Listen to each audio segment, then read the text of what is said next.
Imagine waking up every day, knowing that your sister, your twin, is gone forever, or is she? What if her spirit never truly left? What if, in the dead of night, something far more terrifying than grief returns? What would you do if your own reflection wasn't truly you? In a small village in India in 2017, twin sisters Priya and Riya lived simple lives. Both 23 years old, they shared a bond so strong that they often felt each other's emotions. One could sense the other's happiness, fear, and pain. But that bond was shattered one fateful night when Riya disappeared without a trace. The villagers searched for days. Priya, driven by desperation, searched every corner, convinced her twin was alive. Days later, Riya's body was found near a desolate well on the outskirts of the village. She had been brutally raped and murdered by two local boys, who fled the village before justice could be served. Priya was devastated. Her soul felt like it had been ripped apart. At her sister's funeral, Priya whispered a vow under her breath, "I will not rest until you get justice, Riya. I promise." As the days passed, strange things began to happen. Priya would wake up in the middle of the night, drenched in sweat, feeling her sister's presence in the room. She would hear faint whispers, as though Riya was calling her name. But what was most unsettling was how Priya's reflection in the mirror seemed different. There were moments when it smiled back at her even when she wasn't smiling. At first, Priya thought it was her grief playing tricks on her. But soon, she couldn't deny the truth, Riya's soul was still with her. More than that, Riya was inside her. One night, Priya was jolted awake by a nightmare. She saw her sister's final moments, saw the two boys laughing as they took her life. It was then that Priya realized what she had to do. She had to let Riya's spirit take control. Together, they would avenge her sister's murder. As days turned into weeks, Priya began to act differently. She would wander to the old well where Riya was found, standing by the edge, whispering things no one could understand. Her eyes would glaze over, and she would stare into the water, as if waiting for something to rise from the depths. The villagers noticed the change, and they whispered among themselves, fearing that Priya had lost her mind. But what they didn't know was that Priya's mind wasn't hers alone anymore. Riya was there too, watching, waiting for the perfect moment. One evening, the two boys who had committed the unspeakable crime returned to the village, thinking they were safe. They had hidden for months, confident that no one would connect them to the murder. But they were wrong. That night, as the moon hid behind dark clouds, Priya followed them. Her body felt cold, like it wasn't entirely her own.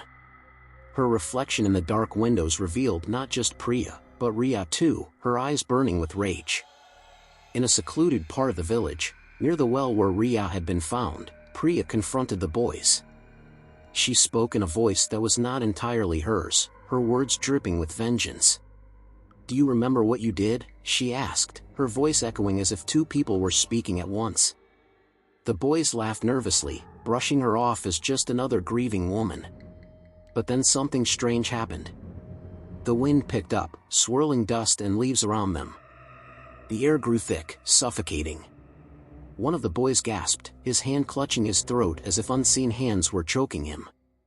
The other boy stumbled back in terror, watching as Priya's face twisted, becoming unrecognizable, half her own, half her sister's. "I am Riya," her voice boomed, unnatural and menacing. "And I have come for justice." The boys screamed, but there was no escape. The spirits of the well, along with Riya's vengeful soul, dragged them into the depths of darkness. The villagers found their bodies the next morning, lying near the cursed well, faces frozen in horror. But no one spoke of what they had seen. They knew this was the doing of a spirit that had not yet found peace. It is said that the well where Riya was found had always been haunted. Decades ago, a young woman named Amrita had thrown herself into that well after being shunned by the village.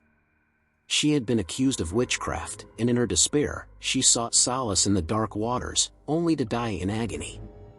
Since then, her spirit lingered, restless, and it was said that anyone who died near the well became bound to it. Riya's spirit was no different, trapped by the well, seeking justice for her untimely death.